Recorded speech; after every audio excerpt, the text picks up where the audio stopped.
Bermuda triangle का नाम लेते ही एक रहस्य का वातावरण तैयार हो जाता है। अटलांटिक ओशन में स्थित ये जगह हमेशा विवाद में रहा है। पिछले बहुत सालों से दुनिया के सबसे मिस्टीरियस प्लेसेस में से बर्म्यूडा ट्रायंगल का नाम सबसे पहले रहा है। ये मिस्टीरियस मॉर्चरी डेविल्स ट्रायंगल के नाम से ज़्यादा परिचित है। इस मिस्ट्री ने कई सवालों के साथ साथ आशंकाओं, चिंताओं और कॉन्स्पिरेसी थियरीज का जन्म दिया है। शिप हो या प्लेन, इस जगह पे प्रवेश करने के बाद ही वो गायब हो जाता है। पर ऐसा क्यों है? इस बारे में सब लोगों का अलग अलग विचार है। इन सारे विचारों में एक थ्रिल नज़र आता है, पर आखिर समाधान क्या है इस मिस्ट्री का? इसे लेके खड़ा हुआ मिथ का क्या कोई जवाब मिला है, या इस रहस्य के पीछे कोई साइंटिफिक रीज़न है? कॉग्निटिव वर्ल्ड्स के इस एपिसोड में हम बर्म्यूडा ट्रायंगल को लेके डिटेल में डिस्कस करेंगे। तो आइए दोस्तों, ज़्यादा रहस्य की गहराई को ना बढ़ाते हुए सीधा ट्रूथ पे कंसंट्रेट करते हैं।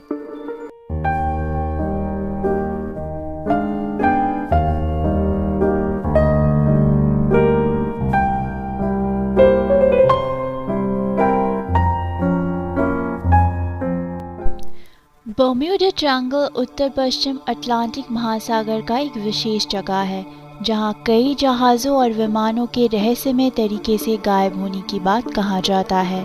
बहुत सारे लोगों का मानना है कि इस रहस्य के पीछे सिर्फ एक्सीडेंट्स हो सकता है, जैसे कि नेचुरल डिज़ास्टर या शिप कैप्टन्स और पायलट्स की लापरवाही। कुछ लोग ये भी कहते हैं कि इन सब के पीछे कोई अननेचुरल फोर्स रिस्पॉन्सिबल है। एलियन भी हो सकता है, या किसी दूसरी डायमेंशन या दुनिया में जाने का रास्ता है ये, या कोई सी मॉन्स्टर्स का काम है। यहाँ तक कि इसे हॉन्टेड प्लेस ऑफ द सी भी कहा जाता है। पर इस विषय में पर्याप्त जानकारी ये है कि जिन सारे एक्सीडेंट्स के ऊपर बेस करके बर्म्यूडा ट्रायंगल को आइडेंटिफाई किया गया है, इसमें से कुछ र्यूमर्स है, कुछ राइटर्स के द्वारा अतिरंजित है, कुछ मीडिया हाउस के टीआरपी बढ़ाने का माध्यम है, या कुछ बड़े पब्लिकेशंस कंपनीज के अर्निंग का जरिया है, और इसके साथ साथ इंश्योरेंस कंपनी को भी लूटने का बहुत बड़ा कॉन्स्पिरेसी है।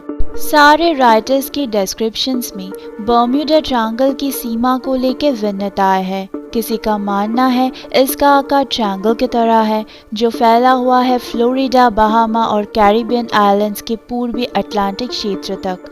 कुछ राइटर्स इसके साथ गल्फ ऑफ मेक्सिको का क्षेत्र भी जोड़ते हैं, पर सारे डिस्क्रिप्शंस में जो कॉमन रीजन का पिक्चर है वो है फ्लोरिडा का अटलांटिक तट, पुएर्टो रिको और मिड अटलांटिक में फैला हुआ बर्म्यूडा आइलैंड्स के दक्षिण क्षेत्र तक।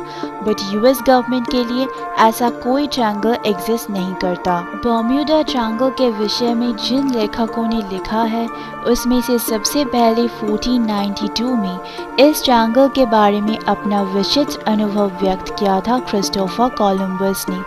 इसके बाद से E.V.W. जोन्स से लेकर रिचर्ड विनर, सभी ने बर्म्यूडा ट्रायंगल को लेके इतने सारे किताबें लिखे हैं कि उसे पढ़ने के लिए पूरी ज़िंदगी कम पड़ जाएगी। इसमें से ज़्यादा राइटर्स ही सुपरनैचुरल फिनोमेना को ही अलग अलग तरीके से प्रेजेंट किया है, पर इसका एक्सेप्शन भी है, जैसे लॉरेंस डेविड कोस्ट। उनका famous book the Bermuda triangle mystery solved में इसे लेके खड़ा हुआ मिस्टीरियस थियरीज को उन्होंने लॉजिकली एक्सप्लेन किया है। उनके रिसर्च से पता चलता है बर्म्यूडा ट्रायंगल में जिस मात्रा में शिप्स और प्लेन्स गायब हो जाने की बात कहा जाता है, वो दुनिया की अन्य सभी समुद्रों की कंपैरिजन में ज़्यादा नहीं है। बहुत सारे घटनाओं के डिस्क्रिप्शंस में लेखकों ने अपना इमेजिनेशन को ट्रुथ बताने की कोशिश किया है। इसके साथ साथ जो इंसिडेंट्स कभी हुआ ही नहीं, वो भी उन सब ने लिखा है। इससे पता चलता है कि लेखकों के अज्ञानता के कारण या जानबूझ के बर्म्यूडा ट्रायंगल को लेकर रहस्यमय कहानी सर्कुलेट किया गया है। बट सवाल ये है, बर्म्यूडा ट्रायंगल ही क्यों? नॉर्थ अटलांटिक के इस विशेष क्षेत्र को ही क्यों रहस्यमय बना दिया गया है? आप अगर लॉजिकली सोचें तो इसका जवाब बहुत ही आसान है। ये क्षेत्र दुनिया की हेवीएस्ट कॉमर्शियल शिपिंग लेन्स में से एक है। इसके अलावा ये जगह बहुत ही अच्छा एक टूरिस्ट डेस्टिनेशन भी है। इस रूट से बहुत सारे कमर्शियल फ्लाइट्स और प्राइवेट प्लेन्स भी आता जाता रहता है। ऐसा अपॉर्चुनिटी क्या बड़े कंपनीज मिस करना चाहेगा? इसलिए झूठे रहस्य बनाना उनके लिए काफ़ी प्रॉफिटेबल है।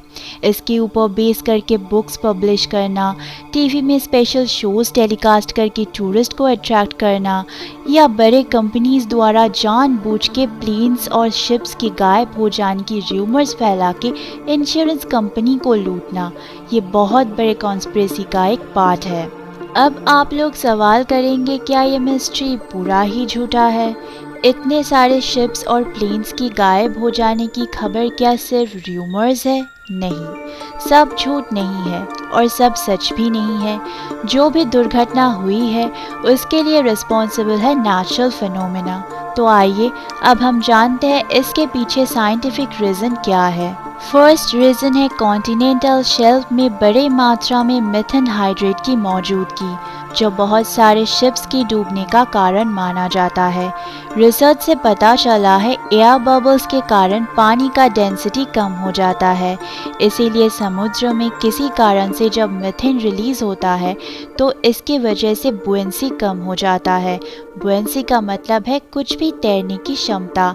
अगर ऐसा सिचुएशन क्रिएट होता है तो किसी भी शिप एक पल में डूब सकता है। सेकेंड रीज़न है कंपास का गलत दिशा बताना, जो इस बर्म्यूडा ट्रायंगल के मिस्ट्री के साथ जुड़े हुए हैं। ये ध्यान रखना महत्वपूर्ण है, कंपास के दिशा में विचलन मैग्नेट पोल के डिस्टेंस पे आधारित है, जिससे ये प्रॉब्लम क्रिएट होता है। पर आम तौर पे लोगों को इसके बारे में ज़्यादा कुछ पता नहीं है, इसीलिए कंपास का ब्रेकडाउन उनको रहस्यमय लगता है, जो कि बहुत ही साधारण बात है। थर्ड रीज़न है हरिकेन, जो कि एक शक्तिशाली तूफान है। यूनिवर्सिटी ऑफ कोलोराडो के प्रमुख साइंटिस्टों ने वेदर इमेजेस एनालाइज करके बताया है कि उन लोगों ने इस जगह पे अनयूजुअल हेक्सागोनल क्लाउड नोटिस किया है, जो कि एक एयर बम की तरह है, जिसके वजह से विंड स्पीड यहाँ पे 170 माइल्स पर आवर हो जाता है और 45 फीट का वेव जनरेट होता है। इसीलिए कोई भी शिप्स या प्लेन का सर्वाइव करना यहाँ पॉसिबल नहीं है। फोर्थ रीज़न है गल्फ स्ट्रीम, जो कि गल्फ ऑफ मेक्सिको से फ्लोरिडा होके नॉर्थ अटलांटिक के तरफ प्रवाहित होने वाला गर्म समुद्री धाराएं है, जिसके पावरफुल फोर्स किसी बड़े जहाज़ को आसानी से डुबो सकता है। इसके अलावा इलेक्ट्रॉनिक फॉग और जायंट क्लाउड्स भी यहाँ पे क्रिएट होता है, जो शिप्स और प्लेन डिसअपियर होने का अनदर रीज़न है। बर्म्यूडा ट्रायंगल की मिस्ट्री जो डेवलप हुआ था वेरियस नेचुरल रीजंस के वजह से, इसके साथ साथ ह्यूमन एरर और इंटेंशनली फैला गया रूमर्स भी रिस्पॉन्सिबल था इसे मिस्ट्री बनाने में। और सबसे बड़ा रीज़न है lack of scientific approach. Cognitive worlds की इस एपिसोड में हमने कोशिश किया है सारे रूमर्स, स्टोरीज और इमेजिनेशन को हटा के सिर्फ ट्रूथ को प्रेजेंट कैसे किया जाए। आज बस इतना ही। देखते रहिए कॉग्निटिव वर्ल्ड्स, और अगर आपको ये वीडियो अच्छा लगे तो please do like, share and subscribe, और हमें फॉलो कीजिए इंस्टाग्राम पे, जिसका लिंक डिस्क्रिप्शन बॉक्स पे दिया हुआ है। Thank you.